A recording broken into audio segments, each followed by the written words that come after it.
For this year's annual Women Shaping the Future issue, we asked 12 of today's top musical acts to talk about the women who have inspired them most in their lives and careers. Here, Brandi Carlile talks about what the Indigo Girls meant to her as a young fan, how they helped her early in her career, and how they've become close. The Indigo Girls were so deeply influential in my life, not just musically, but also as an activist and as an out queer person. The representation and the visibility that they managed to scrape together at that time, despite all odds and all the obstacles against them, were really important for me in my life. I needed them. I was about 13 or 14 years old, and I had come home from a friend's house. It was a girl who I had a total crush on, and I was very confused. I got home, and my parents had rented the movie Philadelphia on VHS.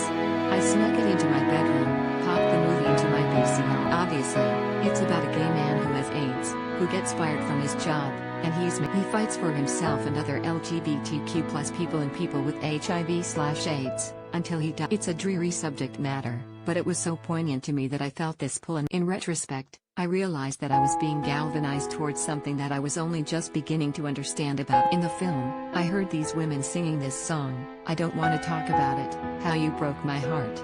I asked for the soundtrack for Christmas, and I got it, and that's when I really heard the Indigo Girls. I was already a musician. I was obsessed with Elton John.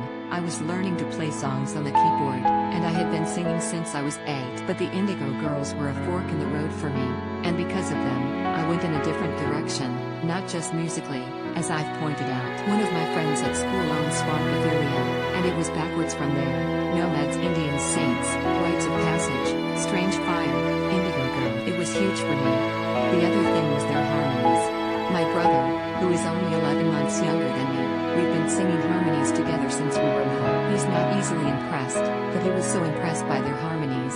It was the first time we'd heard anyone, other than the Everly Brothers, where we couldn't tell who was singing at any given time, even though they don't sound similar to. The harmonies are so clever that you can't predict the note that's about to be sung next. I met the Indigo Girls when I was about 17. I had a friend drive me to Portland, Oregon, in the pouring rain, because I had won a contest to meet them before I took my first and, at that point, only guitar with me, which was this shitty little beat-up Ovation knockoff called an Applause. I met them, and they signed it. And I remember leaving so unsatisfied. I was like, I have this signature, but I need to be friends with them. I need to get good enough to where they're going to hear my music, and they're going to like me. And so the very first thing I did, once I gained any notoriety at all, was find a way to reach out to them and tell them I was making a record with T-Bone Burnett, and that I wanted to sing with him. I flew down to Atlanta and had one of those crazy, mind-blowing, surreal things happen, where I wound up in the studio with them and was at their house. They didn't work in the studio the way I thought they would. I remember T-Bone Burnett telling me, and I don't know how much of this is true or not, but he said that with the Everly Brothers, neither one of them knew they could sing hard. They basically both always thought that they were singing the melody no one knew, and that's why the Everly Brothers' harmonies are so creative. Well, with the Indigo Girls, Emily sings harmony. She can pick out a harmony from, but when Amy harmonizes, she kind of has to believe somewhere that it's a melody, that the note that she's about to sing isn't influenced by the other. It's a really fascinating thing to watch. Amy Ray and Emily Saliers of Indigo Girls, photo by Andrew Lepley/Redferns. Andrew Lepley/Redferns/Getty Images. When I opened for the Indigo Girls on tour, it was the first time I had the exposure to what would be known as a cult audience. They haven't just gone to major markets and played Chicago, New York, Boston, San Francisco. They've gone to Door County and Fish Creek, Wisconsin. They take their music, they play in places that don't always have music. They're true evangelists, in that sense, and they taught me to venture off the beaten path while touring. The fans had an affection for them that was different than for other artists, because you're seeing the result of a loyal fan base that is behind artists based on the fact that their music has improved their. It's different than a kind of pedestrian fan-artist relationship. I knew at that point that I wanted that relationship. I was only 23 then, and I'm about to be 40 now, and that was a really important thing for me to. I think that the fan base also recognized that the Indigo Girls were a revolutionary, legendary musical duo that have delved into areas of production, harmony, vocalization, musicality, rhythm, that so few people have done, and have been at times in their career utterly rejected by mainstream music and the press for their queerness, and just their lack of adherence to gender and traditional understandings of what they should look like, and that galvanized me towards them wildly. I'm just like their other fans, I never would have missed a show, and there's not a deep album. The second thing I learned on tour is that because I had fallen in love with their music so young, their intertwining harmonies didn't confuse me, and I knew there was a third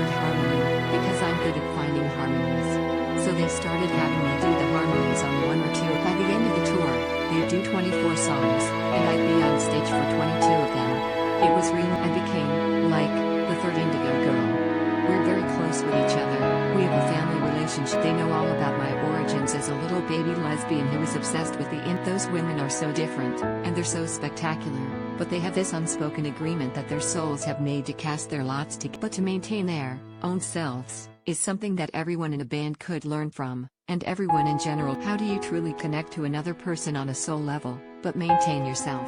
I don't ever write a lyric ever that I wouldn't feel comfortable sending to, and that's a standard that I've set. I've noticed over the years that it's become Emily Saliers and Joni Mitchell, and I never understood how close the two of them are, musically. I took Emily Saliers over to meet Joni Mitchell before COVID hit, and again, it was like I was 14. I couldn't believe I suddenly made the connection between the two of them. I sang Ghost with Emily Saliers in front of Joni Mitchell, and Joni's eyebrows were raised the whole time as she was listening. You don't impress Joni Mitchell unless you've written a monster of a lyric. And with Amy, there are times in my life where I've been very close to Amy, and sometimes, I'll open my mouth and Amy Ray's actual voice comes out of my mouth, and there's nothing I can do about it. The influence is so permeated. I've developed kind of an indignant meets forgiveness ideology about moving forward, because the Indigo girls have been blatantly rejected by the mainstream mechanisms and machines. They have been parodied and laughed at in ways that Simon and Garfunkel never would have been, no matter how ridiculous they've been over periods of their lives. The Indigo girls have always maintained a sense of dignity, pride, activism.